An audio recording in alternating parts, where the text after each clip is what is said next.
कैसे हैं आप सभी स्टूडेंट। तो आज की इस वीडियो में मैं आप सभी बच्चों को बीबीएम की यूनिवर्सिटी में सेमेस्टर 2 आप सभी बच्चों का जो माइनर पेपर है इकोनॉमिक्स यानी कि अरसा जिसे कहते हैं, इसके मैं डिसिप्लिन के भी और आपको जो वोकेशनल पेपर है उसका भी इंपॉर्टेंट क्वेश्चन बता रहा हूँ एक ही वीडियो के थ्रू। तो शेयर कर दीजिएगा अपने सभी दोस्तों के साथ इस वीडियो को। चैनल पर नहीं हुआ है सब्सक्राइब कर लीजिएगा, बेल आइकन पर क्लिक कर लीजिएगा ताकि इसी प्रकार जब भी न्यू वीडियो आएगा सबसे पहले आपको अपडेट मिल जाएगा। डिस्क्रिप्शन बॉक्स में Telegram, Facebook, Twitter, Insta link available है, जहाँ फॉलो करना चाहिए कर सकते हैं।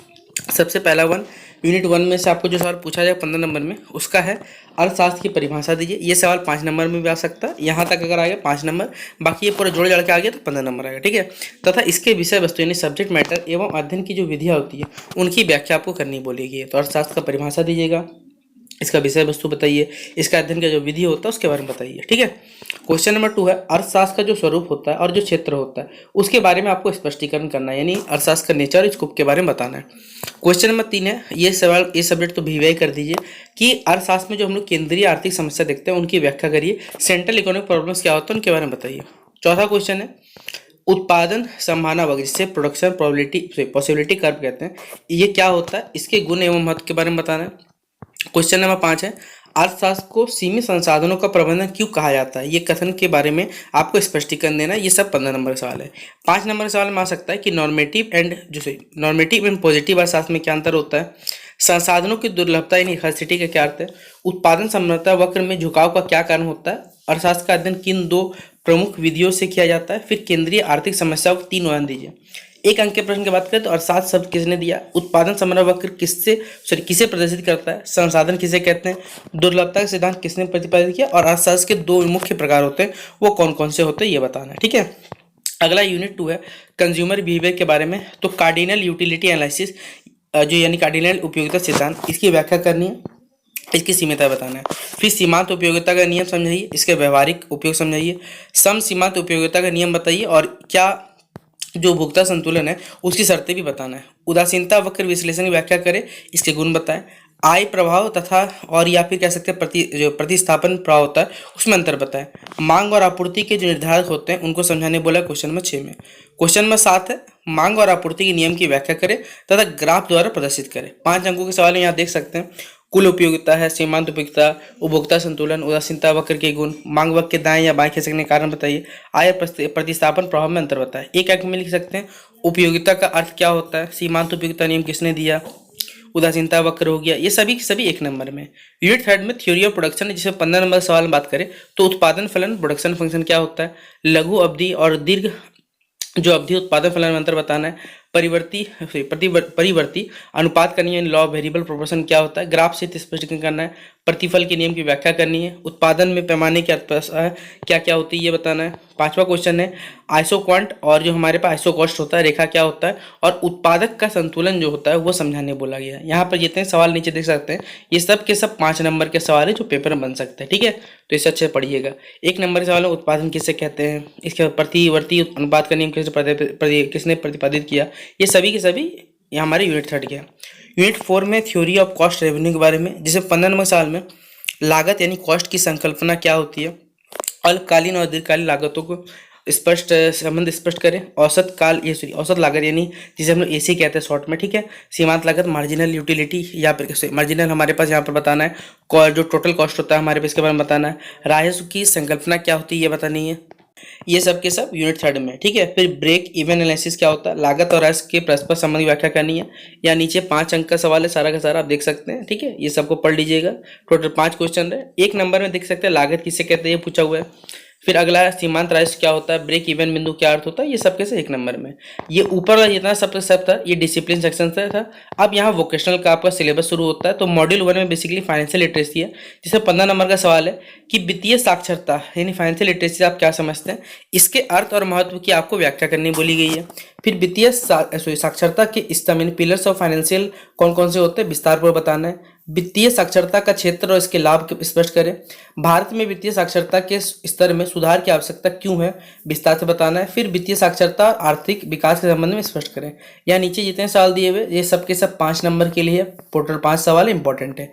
1 अंक के सवाल में भी यहाँ पर टोटल आप देख सकते हैं 5 सवाल है, इसे भी आपको पढ़ना है, ठीक है। तो यूनिट 1 या मॉड्यूल 1 में से था। अब हमारे पास मॉड्यूल 2 में जिसमें म्यूचुअल फंड्स हो गया, वेंचर्स हो गया, कैपिटल हो गया और सेबी के बारे में पढ़ना है। तो सबसे पहले म्यूचुअल फंड क्या होता है, इसके प्रकार एवं लाभ बताएं। वेंचर कैपिटल फंड क्या होता है बताना है, इसका कार्य मत बताना है। भारत में जो हम लोग स्टॉक एक्सचेंज देखते हैं उसकी संरचना, कार्य और मार्गदर्शन करें। प्लस सेबी के बारे में बताना है आपको। भारत में पूंजी बाजार के विकास में सेबी की जो भूमिका होती है उसके बारे में बताना है। 5 अंकों के सवाल में यहाँ 5 सवाल दिए हुए और यहाँ इसी प्रकार 1 अंक के सवाल में यहाँ पर 3 सवाल दिए हुए और यहाँ पर 2 सवाल दिए हुए। मॉड्यूल 3 में आपको फाइनेंशियल मार्केट इन इंडिया के बारे में पढ़ना है, जिसमें 15 नंबर के सवाल में वित्तीय बाजार क्या होता है, इसके घटक की व्याख्या करनी है। भारतीय वित्तीय बाजार की प्रमुख विशेषताएं बतानी है।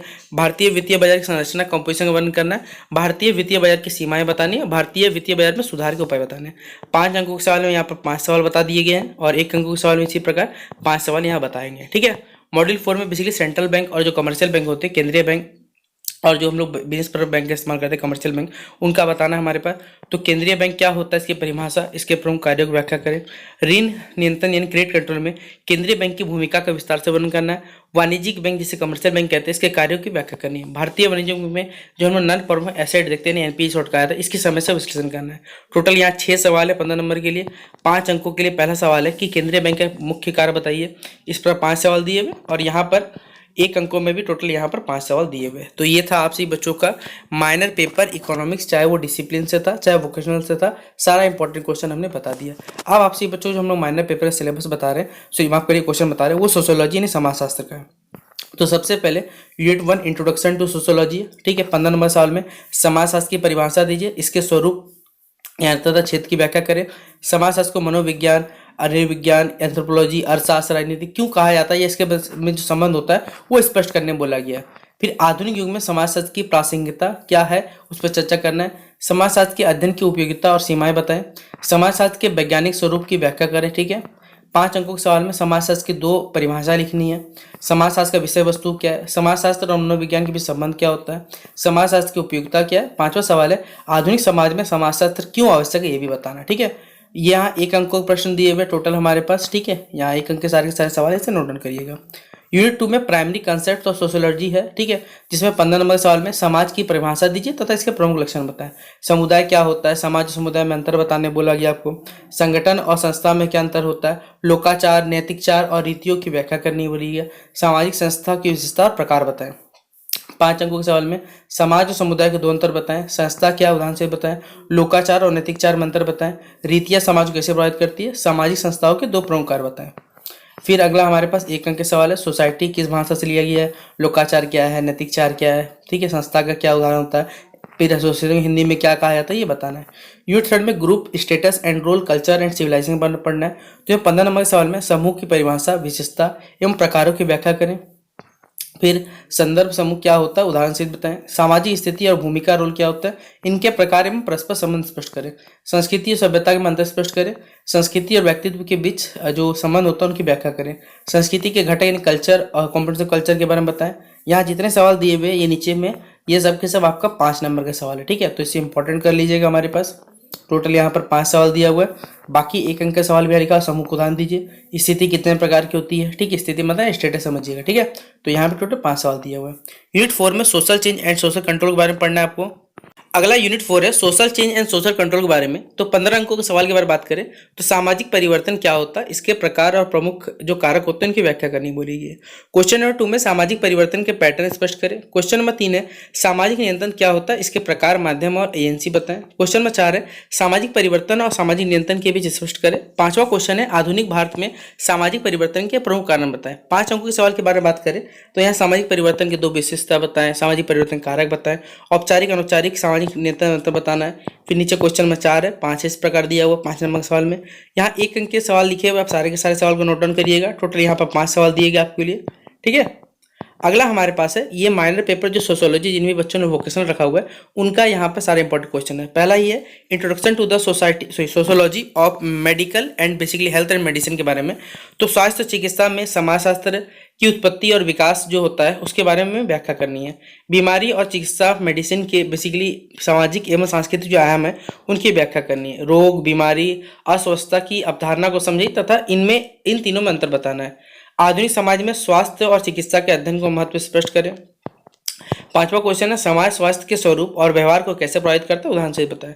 5 अंकों के सवाल में स्वास्थ्य समाजशास्त्र से आप क्या समझते हैं, बीमारी के सामाजिक आयाम क्या होते हैं, डिजीज और इलनेस में अंतर बताएं, स्वास्थ्य के प्रकृति पहलू को उदाहरण दीजिए, फिर है स्वास्थ्य और चिकित्सा अध्ययन क्यों आवश्यक है। 1 अंकों के सवाल में सोशियोलॉजी ऑफ मेडिसिन शब्द का प्रयोग जो है सर्वप्रथम सबसे पहले किसने किया, स्वास्थ्य का सामाजिक आयाम क्या होता है, डिजीज किसे कहते हैं, इलनेस का अर्थ क्या, चिकित्सा समाज शास्त्र का मुख्य उद्देश्य क्या है। यूनिट 2 में theoretical orientation in health and illness पढ़ना है। तो स्वास्थ्य और बीमारी के अध्ययन में जो राजनीतिक अर्थव्यवस्था दृष्टिकोण है उसकी व्याख्या करें, स्वास्थ्य के प्रणालीगत जो दृष्टिकोण होते हैं उसको समझाना है। फिर मिशेल फोको, ठीक है, यहाँ पर हमारे पास के डिस्कस एंड पावर सिद्धांत के संदर्भ में चिकित्सा जो ज्ञान है और शक्ति के यहाँ पर संबंधों को स्पष्ट करना है।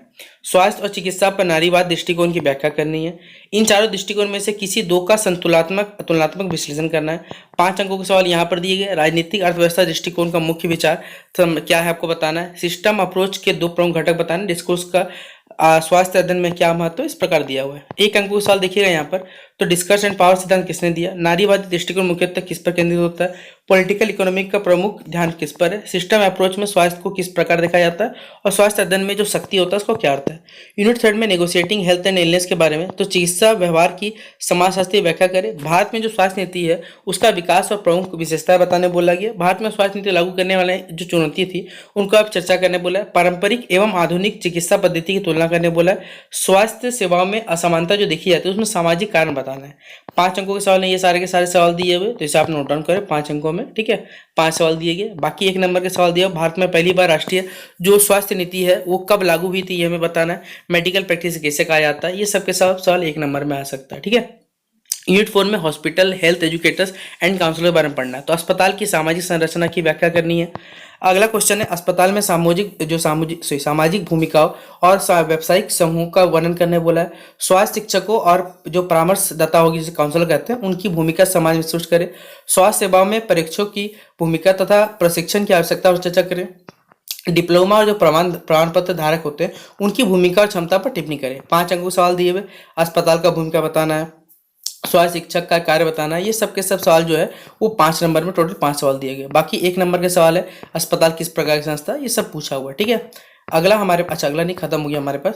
तो ये था पूरी आप सभी बच्चों का माइनर पेपर सोशियोलॉजी का, डिसिप्लिन था चाहे वोकेशनल था, हमने सारे इंपॉर्टेंट क्वेश्चन आपको बता दिए इस वीडियो के थ्रू। तो अगर लगे कहीं आपको ये वीडियो आपके लिए हेल्पफुल है तो दोस्तों को आप शेयर कर सकते हैं, चैनल पे अपने दोस्तों को भी यहाँ पर जोड़ सकते हैं ताकि इसी प्रकार भविष्य में जब भी हमारे न्यू वीडियोज आएंगे सबसे पहले आपको अपडेट मिल जाएंगे। तो चलिए मिलते हैं नेक्स्ट वीडियो पे। बेस्ट विचार से बचेगा हमसे के लिए, तब तक के लिए जय हिंद और जय भारत।